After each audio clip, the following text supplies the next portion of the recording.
Salut la récup, aujourd'hui on va faire un support pour papier abrasif en rouleau avec du matériel assez simple, une visseuse, des lames de cutter, un stylo, une équerre et une scie.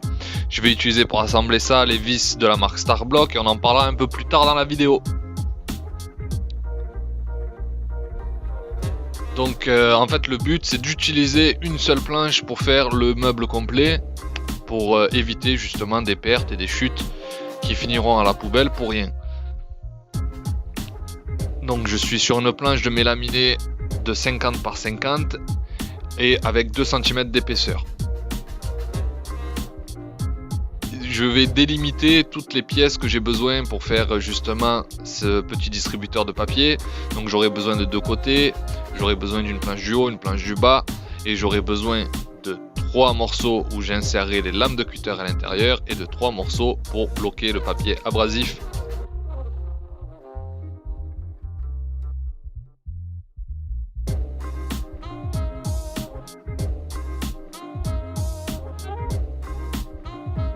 J'ai recommencé plusieurs fois, j'ai gommé plusieurs fois parce que je voulais vraiment que toutes les pièces rentrent dans cette planche là.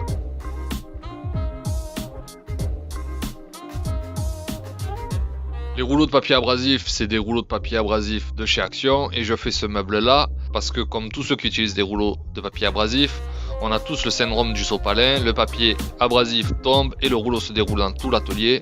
Ça c'est quelque chose qui me rend complètement fou, donc je préfère faire ce petit meuble là.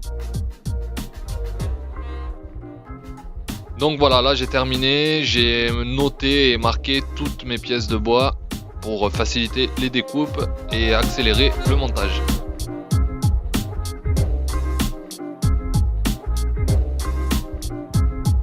C'est tout ça, je vais tout simplement utiliser une mallette de vis de chez Starblock. Je vous l'ai présenté sur Instagram, vous m'avez demandé un retour, donc vous allez voir comment ça fonctionne et ce qu'il y a. Le petit avantage qu'il y a avec, un jeu d'embout et que vous pouvez tout simplement clipser partout ou le remettre tout simplement. L'avantage c'est que derrière vous avez des attaches pour le fixer à l'intérieur de votre camion ou sur le mur de votre atelier. Il y a plusieurs tailles et il y a des boîtes, donc je vais vous ouvrir ça, on va voir la boîte. Donc la boîte elle se présente sous forme de mallette avec des petites boîtes de vis qui s'enlèvent et se clipsent assez facilement. Donc vous voyez, ça se fait comme ça, donc ça fait qu'on peut l'attacher à la ceinture ou dans la boîte directement. Et après l'ouverture elle se fait très facilement avec un doigt. Et là vous avez tous vos vis. Voilà, plusieurs tailles, plusieurs gammes. Et moi pour ce projet là, je vais utiliser des vis de... Pour cela, on va utiliser cela. Hop. Hop.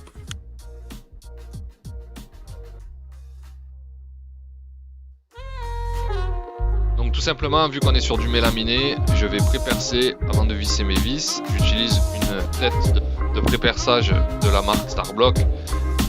Donc ça te permet de percer, fraiser en même temps. Et il y a une petite rondelle en caoutchouc qui permet de ne pas marquer ton bois lorsque tu perces ou tu fraises. Là, je délimite les centres de mes rouleaux pour bien sûr faire les trous pour faire passer mon manche à balai qui me permettra de faire le distributeur. Donc vu qu'on est sur du mélaminé, il y a un côté que je vais transpercer. Alors du coup je vais percer d'un côté jusqu'à que la pointe de ma mèche dépasse de l'autre côté. Je vais retourner et je vais repercer, ça évite d'éclater soit un côté soit l'autre. Et sur le deuxième côté, je vais juste faire un perçage sur 1 cm de profondeur, sachant que ma planche en fait 2. Ça me permettra juste de bloquer mon bois. J'utilise un manche à balai qui traînait justement pour faire les supports pour mon rouleau. J'utilise là la boîte à onglets et la scie de la marque Woofcraft, mais vous pouvez très bien le faire avec une scie à main quelconque que vous avez dans vos garages.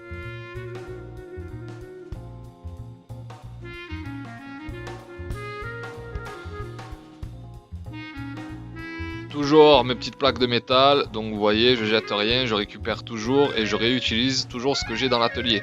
Donc je vais me découper 3 petites plaques de métal.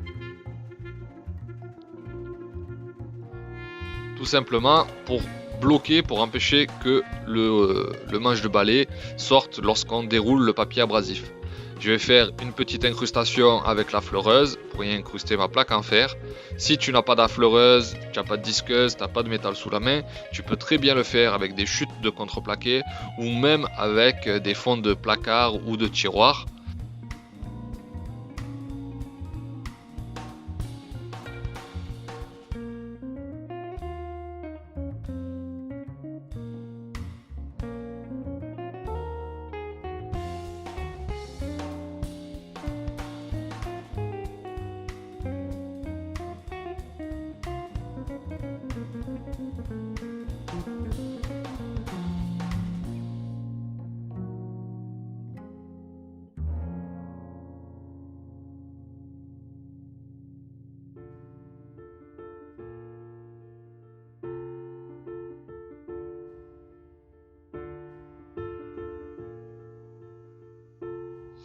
Donc là, je vais découper les bouts de bois qui vont me servir à faire tenir ma lame de cutter. Donc en fait, je les mets dans ma presse d'établi, je te mets un i si tu n'as pas vu la construction de la presse d'établi, et j'utilise une cale de bois pour avoir exactement le même écart et être sûr de couper bien droit pour guider ma scie. Parce que d'un côté, nous sommes sur 2 mm d'épaisseur. Si on commence à scier un peu de travers, c'est sûr que ça ne tiendra pas et que ça va casser. Donc pour avoir une belle découpe bien nette, j'utilise tout simplement une cale de bois pour guider ma scie. Le rendu est sympa et propre. Donc pour que les scies, forcément, pour que les lames de cutter ne promènent pas partout lorsque je vais déplacer justement ce distributeur, je vais en fait utiliser le trou qu'il y a dans les lames de cutter pour percer un trou dans le bois, mettre une vis. Ça permettra lors des déplacements justement de ce distributeur de ne pas laisser tomber ou traîner des lames de cutter. Même si c'est des lames de cutter de récupération, ça reste quand même assez coupant, donc il faut quand même faire attention.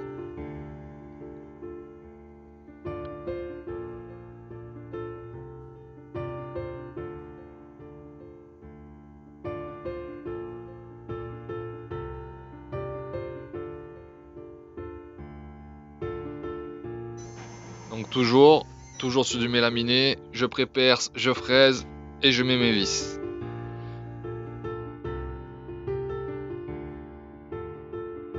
Je visse en bas la lame et à peu près 2 mm d'écart de la lame, je visse le bois qui va venir bloquer le papier pour éviter qu'il recule.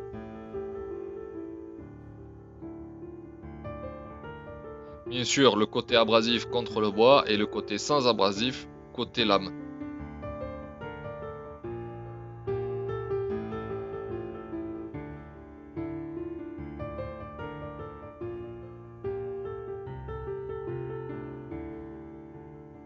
Donc voilà, c'est pratique, ça fonctionne tout simplement. Je me suis rendu compte qu'à la découpe, ça laissait juste un petit bout, parce qu'en fait, l'abrasif est plus large que la lame de cutter en elle-même, donc forcément, ça laisse un petit bout, une espèce de petit triangle. Moi, personnellement, ça me dérange pas, parce que c'est déjà mieux qu'à la main, voilà. J'ai l'ami Arnaud de Wamencraft qui m'a conseillé les lames de scie à métaux. J'en avais pas en stock, donc je vais pas les utiliser. Enfin, je vais pas aller acheter des lames pour les casser, pour les utiliser pour ce genre de projet. Les lames de cutter, ça me va très bien. Le petit bout, moi, ça me dérange pas du tout. Mais c'est vrai que les lames de scie à métaux, si vous avez ça sous la main, vous en avez une paire que vous avez cassée ou ainsi de suite, ça sera bien pratique que ça fasse exactement la largeur de la largeur de l'abrasif. Regardez, ça la laisse un tout petit bout là. Voilà, vous le voyez bien à ce moment-là de la vidéo. Donc, voilà la récup. J'espère que ce petit projet t'aura plu. Je m'excuse déjà de mon manque d'activité sur la chaîne. Je t'invite à me rejoindre sur mes réseaux sociaux où je suis un peu plus actif.